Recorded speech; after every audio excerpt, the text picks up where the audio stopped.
তাহলে চলুন এই প্রাচীন গ্রন্থটাকে শুধু নামের একটা তালিকা হিসেবে না দেখে বরং বাস্তবতার এক গভীর দার্শনিক মানচিত্র হিসেবে বোঝার চেষ্টা করি।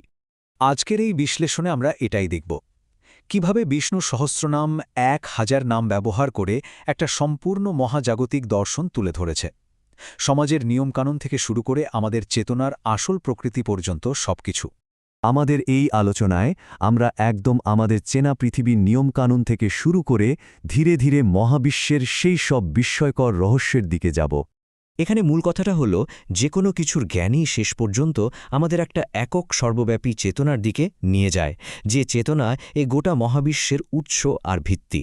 তাহলে চলুন একদম পরিচিত একটা জিনিস দিয়ে শুরু করি, ন্যায়। আর দেখি এই সাধারণ ধারণাটাকে কিভাবে এক মহাজাগতিক স্তরে ব্যাখ্যা করা হয়েছে। দেখুন, ন্যায় নামটার মানে কিন্তু শুধু কোর্ট কাচারির বিচার নয়, এটা আসলে একটা অন্তর্নিহিত সর্বজনীন নীতির কথা বলছে, যা আমাদের সবার মধ্যেই আছে। মানে আসল পয়েন্টটা হলো এই যে আমাদের সমাজের আইনকানুন, যেমন ধরুন চুরির বিরুদ্ধে আইন, সেগুলোকে কিন্তু আগে থেকেই বিদ্যমান এক সর্বজনীন নিরপেক্ষতার ধারণার প্রকাশ হিসেবেই দেখা হচ্ছে। বেশ, সমাজের নিয়ম থেকে বেরিয়ে এসে এবার দেখা যাক কিভাবে প্রকৃতির জগৎকে সেই একই সর্বজনীন চেতনার একটা অংশ হিসেবে বর্ণনা করা হয়েছে।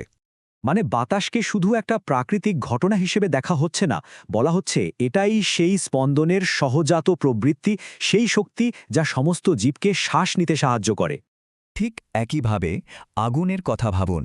আগুন এখানে রূপান্তরের নীতির প্রতীক, যা সৃষ্টিকে সবসময় স্থূল অবস্থা থেকে আরও সূক্ষ্ম অবস্থায় নিয়ে যেতে সাহায্য করছে। আর এখানেই ব্যাপারটা কিন্তু সত্যি সত্যি একটা মহাজাগতিক দিকে মোড় নেয়, যেখানে একটা গভীর দার্শনিক ধারণা বোঝানোর জন্য বিশাল সংখ্যা ব্যবহার করা হচ্ছে। এই যে 1000 সংখ্যাটা, এটা কিন্তু বারবার আসছে, আর এটা আক্ষরিক অর্থে কিছু গোনার জন্য নয়, বরং বিশালতা আর সম্পূর্ণতা বোঝানোর জন্য ব্যবহার করা হয়েছে। আসলে এই প্রতীকের চাবিকাঠিটা লুকিয়ে আছে প্রাচীন পুরুষ সূক্তমের একটা বিখ্যাত শ্লোকে। আর এটাই দারুণভাবে বুঝিয়ে দেয় যে কিভাবে একটা সাধারণ ছবি থেকে সমস্ত প্রাণের একে অপরের সাথে জুড়ে থাকার এক গভীর সত্যে পৌঁছানো যায়। এই 3টে নামের মানে কিন্তু একটাই, সৃষ্টির প্রত্যেকটা জীবের সম্মিলিত চেতনা আর রূপ, সেটাই হলো পরম সত্তার রূপ। আচ্ছা, এ তো গেল প্রকাশিত মহাবিশ্বের কথা। চূড়ান্ত ধাপ হল আমাদের উপলব্ধির বাইরে যা আছে সেটা নিয়ে একটু ভাবা। এই নামটা অপ্রমেয় আত্মা, এটা সরাসরি আমাদের জ্ঞানের সীমার কথা বলছে, এমন এক অসীম বাস্তবতার দিকে ইঙ্গিত করছে যা আমাদের ধারণার বাইরে।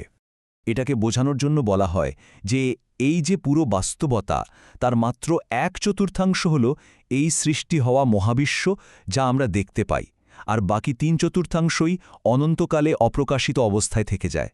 কিন্তু মজার ব্যাপার হল এই যে এত বিশাল, যাকে মাপা যায় না, সেই সত্তাকেই আবার সবচেয়ে কাছের আর সুন্দর রূপে উপস্থিত বলা হয়েছে।